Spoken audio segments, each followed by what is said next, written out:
సంక్రాంతి అంటే నూతన కాంతి. సూర్యుడు ఒక రాశి నుండి మరో రాశిలోకి అడుగు పెట్టడాన్ని సంక్రమణం అంటారు. సంక్రమణం అంటే గమనం. సంవత్సర కాలంలో సూర్యుడు 12 రాశులలో ప్రవేశిస్తూ ఉంటాడు. అప్పుడే భూమిపై వాతావరణంలో మార్పులు సంభవిస్తాయి. ఈ విధంగా కదలికలు ఏర్పడినప్పుడు సూర్యుడు నెలకు ఒక నక్షత్ర రాశిలో ప్రవేశిస్తూ ఉంటాడు. దానిని బట్టి ఆ నెలను ఆ పేరుతో పిలుస్తారు. 12 రాశులు ఉంటాయి. ఒక్కొక్క రాశిలో 9 నక్షత్ర పాదాలు ఉంటాయి. 12 రాశులు కలిసి 108 నక్షత్ర పాదాలు ఉంటాయి.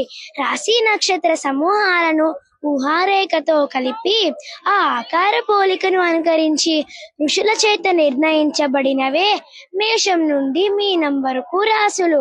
సూర్యుడు ధనుస్సు రాశి నుండి మకర రాశిలోకి ప్రవేశించటం మకర సంక్రమణం. అదే మహాపర్వదినం. ఈ 12 రాశుల సంక్రమణాల్లో సూర్యుడు ఆషాఢ మాసంలో వచ్చే కర్కాటక సంక్రమణం, పుష్యమాసంలో వచ్చేది మకర సంక్రమణం. ఇవి ఎక్కువ ప్రాధాన్యతను సంతరించుకున్నాయి.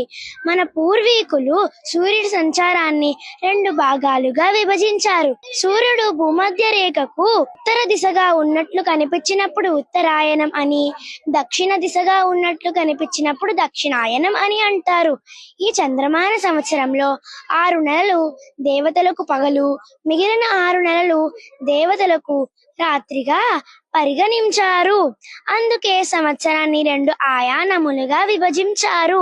ఖగోళ శాస్త్రం ప్రకారం ప్రతి సంవత్సరంలో జనవరి 15 నుండి జూలై 15 వరకు ఉత్తరాయణం అని, జూలై 16 నుండి జనవరి 14 వరకు దక్షిణాయనం అని అంటారు. ఇంతటి మార్పుకు సంబంధించిన విశేషాన్ని ప్రజలందరికీ అర్థమవ్వాలని పండుగలు జరుపుకుంటారు.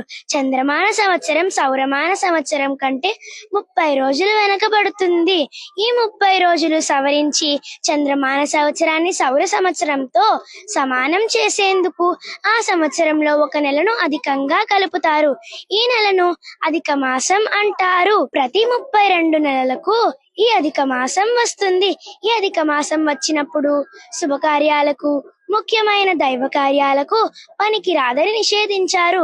సమస్త జీవకోటి రాత్రులు నిద్రపోయి పగలు ఏ విధంగా అయితే మేలుకుంటున్నారో అలాగే దేవతలు కూడా ఉత్తరాయణంలో మేలుకొని ఉంటారని, వారు మేలుకొని ఉన్నప్పుడు ఏ కోరిక కోరినా తీరుస్తారని పండుగలు జరుపుకుంటారు. అందుకే ముక్కోటి ఏకాదశి దేవతలకు తెల్లవారుజాముగా నిర్ణయించి వాళ్ళు నిద్రలేచే వేళ అని ప్రత్యేక పూజలు చేస్తారు.